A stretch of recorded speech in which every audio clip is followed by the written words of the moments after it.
Satu hal yang sangat membantu manusia bisa berkembang dan berinovasi, bahkan juga sudah masuk ke dalam berbagai bidang kehidupan manusia, seperti halnya dalam bidang pendidikan, kesehatan, ekonomi, bahkan politik. Tanpa hal ini, mungkin sulit bagi manusia untuk bisa melanjutkan perkembangannya, karena hal ini pun sudah menjadi kebutuhan pokok bagi kehidupan, mulai dari usia muda hingga tua.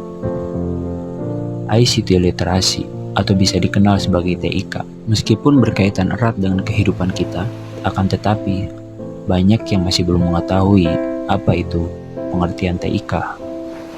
Sebelum kita membahas lebih lanjut, perkenalkan, saya adalah mahasiswa dari kelas komunikasi massa 103 Universitas Cyber Asia. Nama saya Muhammad Salman Ramadan Al-Fadli, dan kini saya sebagai mahasiswa yang sedang menjalankan tugas akhir semester dari mata kuliah ICT Literasi yang dibimbing oleh dosen kita yaitu Ibu Vika Febri Mulyati.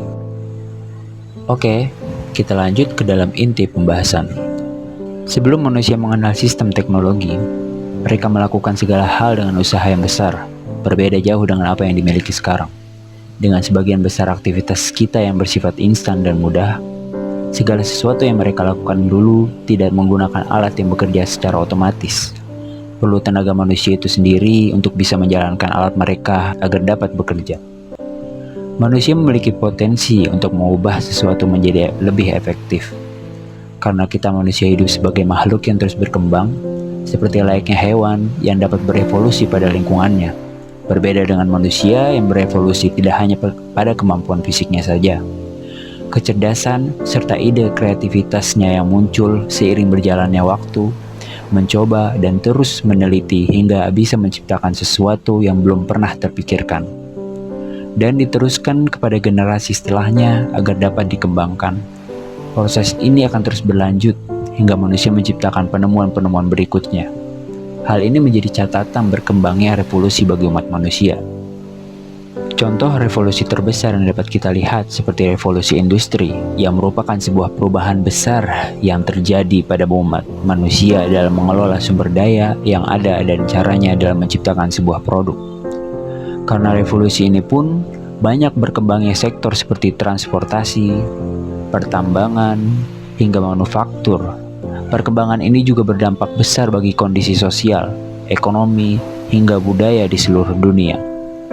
Awal terjadi revolusi, yaitu pada tahun 1750, revolusi yang pertama dan yang ditandai dengan adanya penemuan mesin uap untuk pertama kalinya, yang digunakan dalam proses produksi sebuah barang, dan setelahnya pun banyak terjadi perubahan besar pada pola pikir umat manusia untuk bisa terus mengelola dan memproduksi produk secara efisien, mudah, dan juga murah.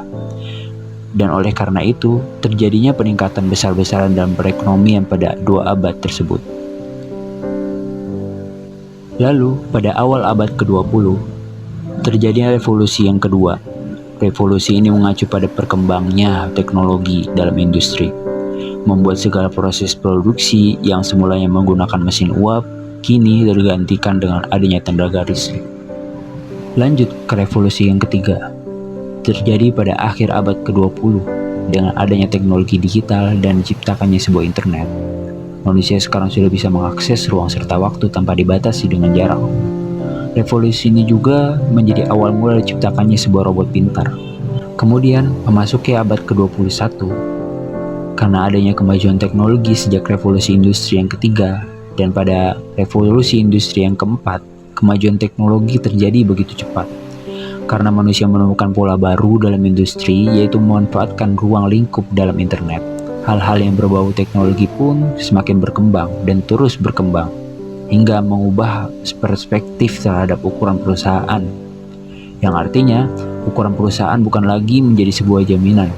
Akan tetapi, adaptasi dengan teknologi serta lingkungan terkini menjadi kunci keberhasilan perusahaan tersebut. Karena di era revolusi industri yang keempat, yang menekankan pada unsur kecepatan dan ketersediaan informasi. Dan pada era revolusi ini, ada berbagai macam contoh teknologi yang berkembang dan tak pernah terpikirkan seperti adanya layanan ojek online, pembayaran secara virtual, hingga toko online. Mengenal ICT literasi. Dalam dunia digital pada era masa kini, yaitu memasuki era revolusi industri 4.0, di mana teknologi telah menjadi sarana acuan dalam kehidupan sehari-hari. Pengaruh TIK memungkinkan ke semua orang untuk menggunakan teknologi digital, alat komunikasi dan jaringan define yang berfungsi sebagai mengakses, mengevaluasi informasi secara baik dan legal dalam rangka membangun pengetahuan dan pendidikan.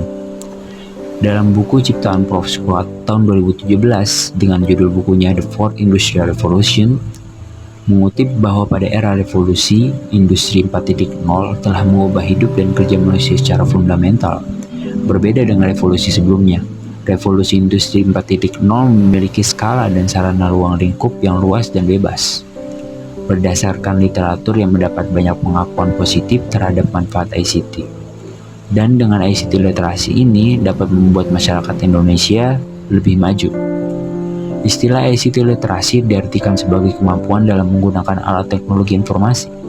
ICT singkatan dari Information and Communication Technology, yaitu menekankan pada kemampuan untuk bisa memproses dan juga menyampaikan berbagai informasi penting, sedangkan istilah literasi adalah kemampuan untuk membaca dan menulis. Sehingga terbentuknya istilah ICT literasi yang dipadankan dengan teknologi dan didefinisikan sebagai kemampuan dalam menggunakan teknologi sebagai alat untuk memahami dan mempermudah mencapai informasi. Bagaimanakah contoh wujud dari ICT itu? Wujud teknologi informasi bisa kita lihat dalam bentuk perangkat maupun berkas.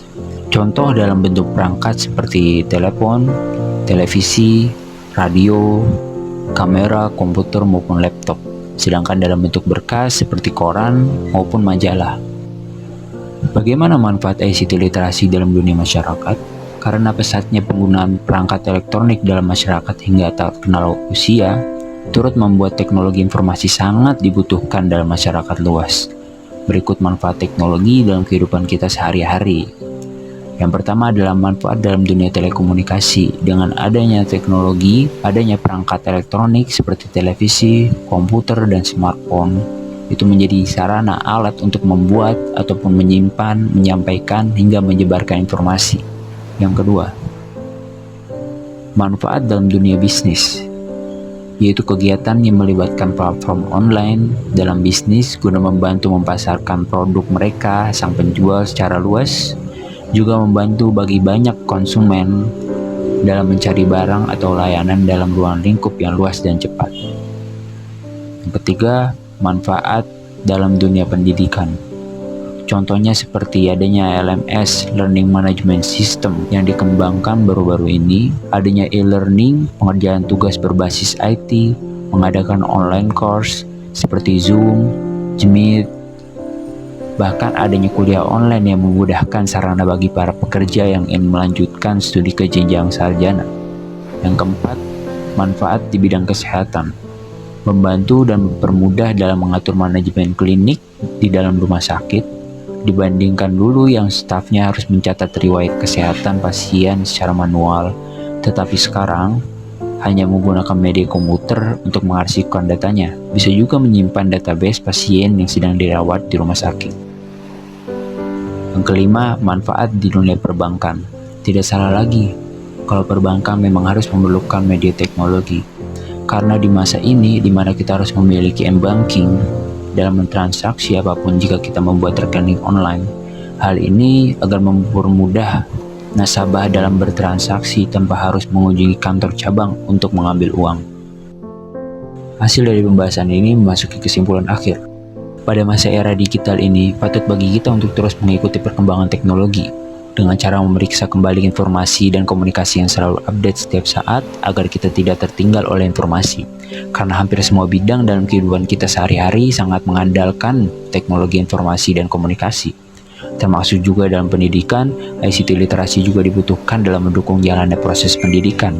Maka dari itu, sangat penting dan wajib pula bagi para guru untuk lebih menguasai literasi TIK. Kesimpulan dari saya mengenai pembahasan ini adalah kita sebagai makhluk sosial perlu mengikuti arus perjalanan perkembangan di dunia ini, agar kita tidak tertinggal dari informasi dan menghindari gegap teknologi. Maka dari itu, ICT literasi sangat dibutuhkan dalam kehidupan kita sehari-hari.